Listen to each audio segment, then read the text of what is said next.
എന്നാ ഞാൻ പോവാ ഉണ്ണിയേട്ടാ. നിന്നെ വിഷമിപ്പിക്കാൻ വേണ്ടി പറഞ്ഞല്ല. അവൻ ഈ നാട്ടുകാരുടെ അടുത്തൊക്കെ ഓരോന്ന് ഇങ്ങോട്ട് വന്നാ തരാം. ഇവിടെ വാ പൊട്ടാ. ഞാൻ പോവാ. വാടാ ഇവിടെ. എടാ ഷാജി, നീ അറിഞ്ഞില്ല? കണ്ട് പറയടാ പറയടാ നായേ പറയാൻ.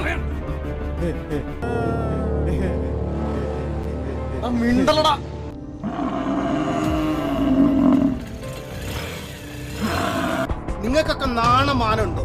വല്ല പണിക്കും പോയിക്കൂടെ? ഇതൊക്കെ ആരോടാ പറയാ? താൻ തന്റെ പാട്ടിന് പോടും ഒരു ഉപദേശി. കുറച്ചു നേരം നിന്റെ കൂടെ ഇരിക്കാൻ നിരച്ചിട്ടാ ഇങ്ങോട്ട് വരുന്നത്. എന്താ പേടിയുണ്ടോ?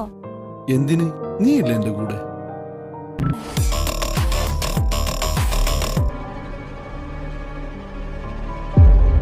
കഴപ്പ് തീർക്കേണ്ടത് ഇവരുടെ മേലല്ല.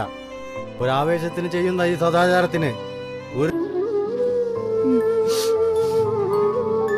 ഞാൻ ഏട്ടന് കഴിക്കാൻ എന്തെങ്കിലും എടുക്കാം.